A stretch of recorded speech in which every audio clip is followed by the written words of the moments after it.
Desde hace largo tiempo hemos estado muy preocupados por lo que viene ocurriendo en la hermana República de Bolivia, donde se ha llevado a cabo un proceso supremamente valioso, un proceso de cambios que se inició desde la década inmediatamente anterior con Evo Morales y que ha continuado con el presidente Luis Arce, pero que nos presenta ahora un panorama de división. Recibimos por acá en el norte de Sudamérica todos los días noticias de esa división, de enfrentamientos en el seno del movimiento del socialismo, de prácticamente una confrontación fratricida entre dos sectores, incluso movilizaciones y eh, parálisis de carreteras, etcétera, lideradas por Evo Morales contra el presidente constitucional Luis Arce. Vamos a dialogar sobre esto para explicarles a nuestros seguidores de Periodismo Libre y a todos los que nos van a escuchar después de que quede este programa grabado en nuestro canal de YouTube en vivo, con el cónsul de la República de Bolivia en Buenos Aires, del Estado plurinacional, el Estado plurinacional de Bolivia, el doctor Darío Marcelo Gareca Cardoso. Muy buenas tardes ya en Buenos Aires, señor cónsul. Gracias por acompañarnos en Periodismo Libre que emitimos desde Cali, Colombia. ¿Cómo está? Muy buenas tardes. Buenas tardes, buenos días, Luis Alfonso. Y bueno, es un gusto y un placer para nosotros poderlo acompañar y poder a través de usted también decir algunas cosas que quizás no se dicen o no se escuchan de todo el conflicto que está viviendo nuestra querida patria Bolivia desde hace un tiempo atrás. ¿Qué es lo que está pasando, señor cónsul, en su patria, que a todos quienes buscamos la unidad de los pueblos latinoamericanos nos preocupa? Bueno, primero debo dejar sentado de que mi persona soy un servidor público del Estado plurinacional, estoy fungiendo un cargo en representación del Estado, pero también del gobierno y soy parte del gobierno del presidente Arce en este momento. En segundo lugar, soy un militante revolucionario, soy un militante del proceso de cambio, un militante del MAS-IPCP desde hace, ¿qué le digo?, 25 años atrás, más o menos, desde muy jovenzuelo. Lo que está viviendo Bolivia en este momento, si bien parcialmente hemos salido de un proceso de desestabilización, un proceso de sedición y con tintes terroristas, arropados por una facción también del movimiento al socialismo. Digo, parcialmente hemos salido de aquello porque los actos de sabotaje y de boicot al gobierno del presidente Arce, a un gobierno de izquierda, a un gobierno popular, a un gobierno revolucionario encabezado por el presidente Arce, esos actos de sabotaje y de boicot no han cesado. De alguna medida se han trasladado al seno de lo que es la Asamblea Legislativa Plurinacional o Congreso, que serían otros países, para impedir la aprobación de leyes y de otra normativa que sirve para impulsar el desarrollo del país, especialmente en proyectos de inversión pública, de empresas de recursos económicos, de cooperación extranjera, como también procesos de industrialización de los recursos naturales de Bolivia, en este caso el litio especialmente, proyectos que han sido remitidos a la Asamblea Legislativa y que no merecen su tratamiento porque sencillamente parte de esa Asamblea Legislativa es de la extrema derecha y parte de lo que hemos denominado también la nueva derecha, lastimosamente apoyada, arropada, protegida o impulsada por el compañero o excompañero, no lo sabemos exactamente todavía, Evo Morales, ¿no? Eso es lo que está ocurriendo en estos momentos en Bolivia. Se ha intentado pintar hacia afuera de Bolivia que el gobierno del presidente Arce no sería de izquierda o no sería un gobierno popular o que no tendría apoyo del pueblo. Las movilizaciones ocurridas desde hace 2 años atrás, pero especialmente las ocurridas esta gestión a partir de agosto, han demostrado que el pueblo boliviano sí le apoya al presidente Arce porque no se ha movilizado acompañando aquellas medidas sediciosas, desestabilizadoras de la derecha y de la nueva derecha en Bolivia. En segundo lugar, hay que mencionar que el gobierno es popular, es de izquierda, es progresista y está alineado con ese mundo multipolar que se trata de construir en estos momentos. Ha tenido grandes debates, grandes avances en materia de, digamos, de incorporación a organismos internacionales de gran peso geopolítico como es el Mercosur, pero también como Estado socio de lo que son los BRICS. Entonces, todas las acciones de este gobierno nos muestran que está en la línea correcta de ese proceso, como usted mencionaba, que ha iniciado, sí, es verdad, el 2005 a través del expresidente Evo Morales, que ha sido cortado el año 2019 a través de un golpe de Estado impulsado por la extrema derecha y por organismos internacionales y también personajes de renombre internacional de la extrema derecha como Elon Musk. Por un año hemos tenido un gobierno de facto. Los movimientos populares de Bolivia, a través de la lucha, hemos logrado vencer a aquel gobierno de facto, hemos recuperado la democracia con más del 55% de apoyo popular a través del voto del pueblo boliviano para el presidente Arce. Por lo tanto, quedan con esto, muy a grosso modo, quedaría destruida la teoría de que el gobierno del presidente Arce no representa al pueblo boliviano o que es un gobierno que estaría con una actuación calificada como de derechas, ¿no? ¿Qué explica la posición de Evo Morales frente al presidente Luis Arce y a quienes respaldan al presidente?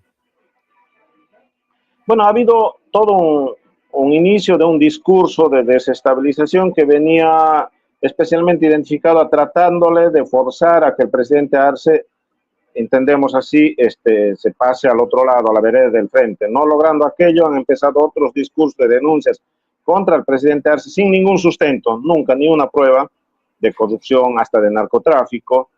Y luego se ha pasado a los actos de sabotaje y de boicot en la Asamblea Legislativa Plurinacional. Posteriormente se ha reforzado aquello con actos de desestabilización a partir de mala información o de información falsa, para hacer que productos de la canasta familiar, combustibles y otros empiecen a escasear en el mercado. Vale decir, se ha alimentado la especulación y el agio de productos para que el gobierno se debilite y caiga. Eso era el objetivo, ¿no? Y a esto se ha sumado de que se ha pedido directamente la renuncia, se ha intentado apoyar un golpe de Estado militar el 26 de junio y se pedía el adelanto de elecciones. Esto hay que entenderlo, adelante elecciones, que tiene quizás un contexto un poco aparte, pero ligado, que es adelantando elecciones con una nueva ley electoral transitoria o excepcional, es posible que podría habilitar su candidatura el expresidente Evo Morales. Así lo entienden sus teóricos asesores, y obviamente esta era una medida de fuerza que ellos han intentado también para forzar la renuncia. Una ley especial del adelanto de elecciones, habilitación de su candidatura para ir a unas elecciones, un gobierno debilitado y mostrarle una propuesta de decir, ahora venimos nosotros a solucionar los problemas. O sea, más en resumen, si al gobierno de Lucho le va mal, tiene que irle mal para que a nosotros nos vaya bien en las otras elecciones. Más o menos esa es su teoría, sin importarles que si al gobierno del presidente Arce le va mal también al pueblo boliviano. Pero detrás de esto hay una posición de egoísmo, de megalomanía, de caudillismo, ¿o qué es lo que hay detrás por parte del expresidente Evo Morales? Hay de todo, hay de todo. Hay una intención de no respetar estructuras orgánicas. Prácticamente ellos están en función, no solamente él, sino distintas direcciones de todo el país, direcciones políticas, que tienen 7, 8 años de vigencia entre comillas, porque la vigencia estatutaria que se establece son 2 años, se han prorrogado, autoprorrogado, no quieren convocar, no han querido nunca convocar a espacios democráticos de debate. Quizás hubiesen ganado no solo sus ideas en estos espacios internos de acuerdo a estatutos, sino ellos hubiesen podido renovar quizás las directivas políticas y orgánicas y quedarse con una legalidad y una legitimidad del ejercicio del poder interno. Pero no lo hicieron. Más por el contrario, empezaron a imponer, y cuando perdían algún espacio orgánico a partir de un congreso, de una asamblea o de un ampliado, ellos prácticamente creaban una estructura paralela, ¿no es cierto?, haciendo paralelismo sindical, paralelismo político, para tratar de mantener una cierta legitimidad a partir de estas estructuras orgánicas.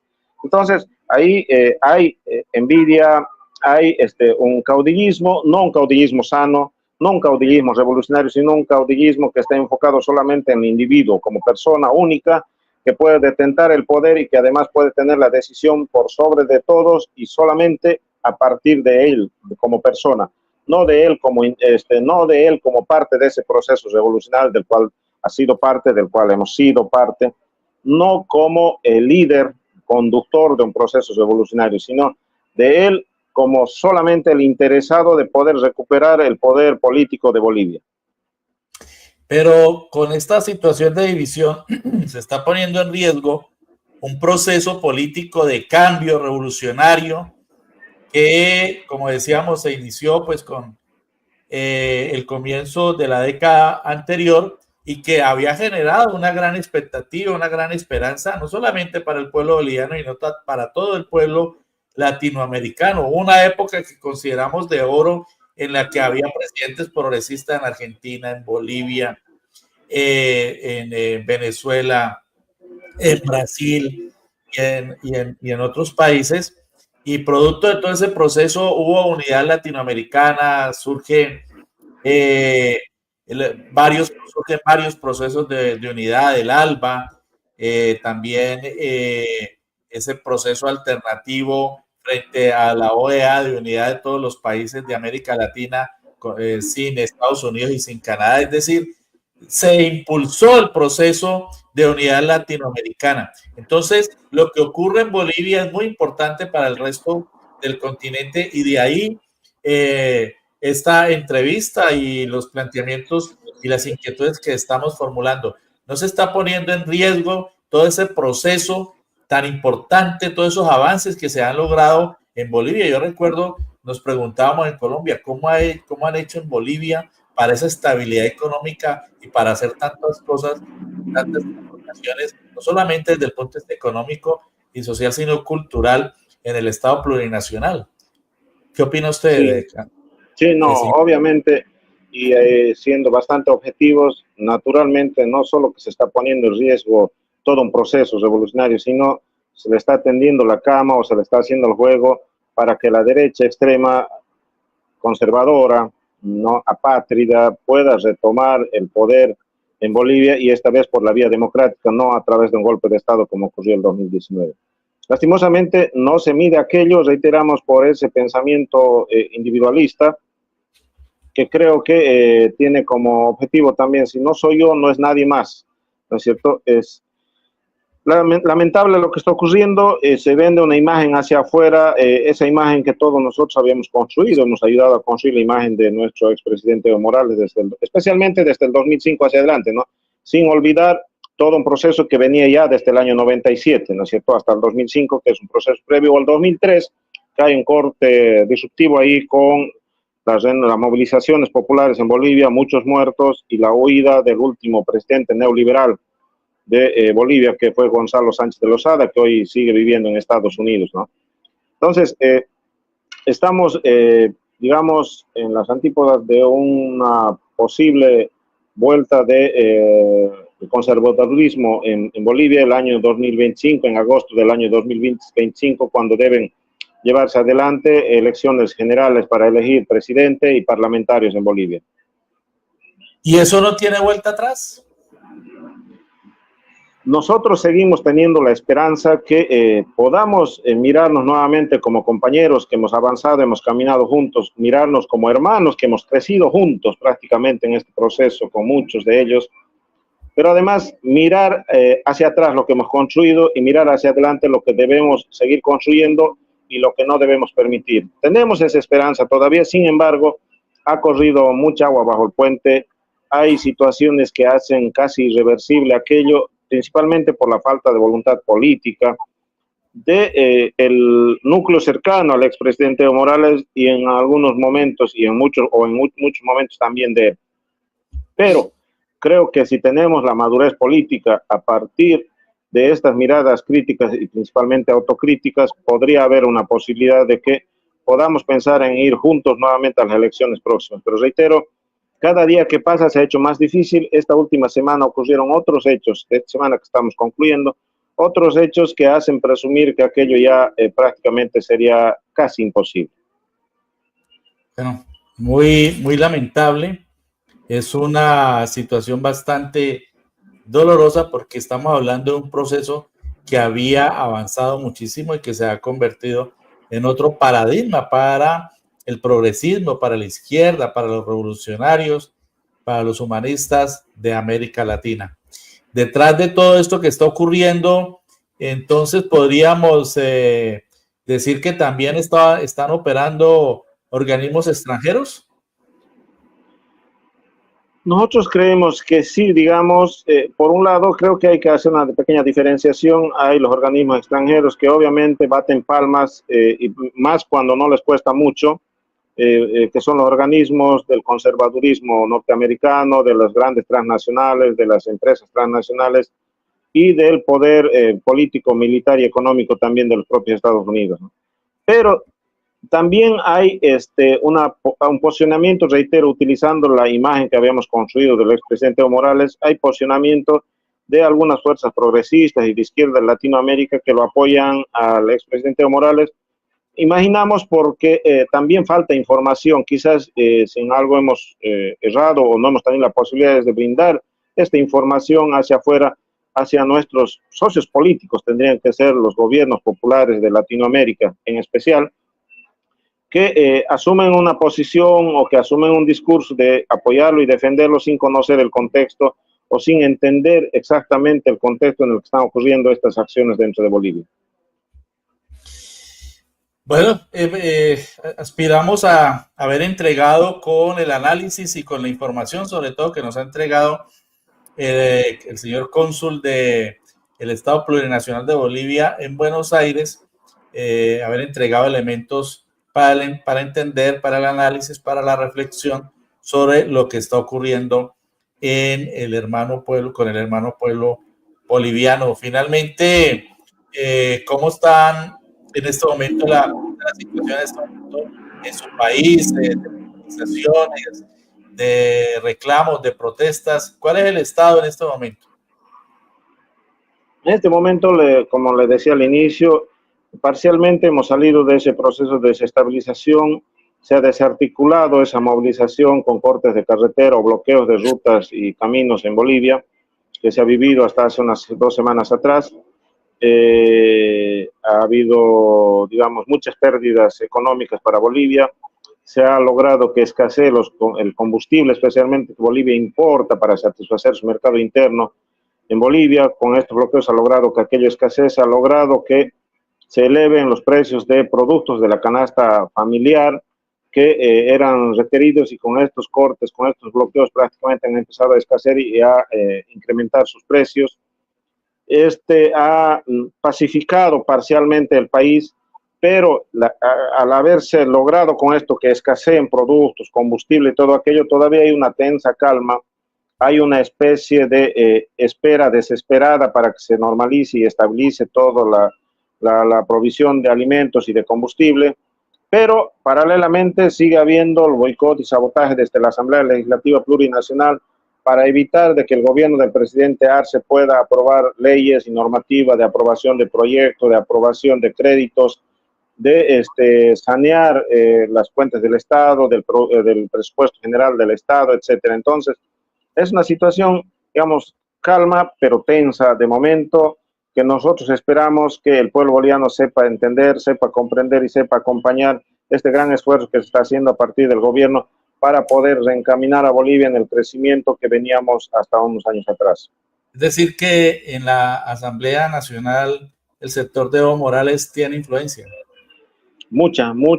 En alianza con la extrema derecha, prácticamente ellos tienen más de 2/3 en cada una de las cámaras, lo que hace imposible que el presidente Arce, con menos de 1/3 de apoyo parlamentario, pueda aprobar normativa por sí solo. Y esto viene desde hace 2 años atrás prácticamente. Aún así, el gobierno del presidente Arce ha mantenido a flote al gobierno, ha mantenido a flote el proceso revolucionario de cambio, ha mantenido a flote el modelo económico, socio, productivo, comunitario de Bolivia, pero le es cada día un poco más complicado por estas trabas que se pone desde el otro poder del Estado, que es la Asamblea Legislativa Plurinacional. Muchas gracias, cónsul David Marcelo Gareca Cardoso, por acompañarnos en Periodismo Libre y por entregarnos esta valiosa información y elementos de análisis para entender el difícil momento que está atravesando su país. No, el agradecido soy yo. Muchas gracias. Un saludo cordial a la distancia. Muchas gracias.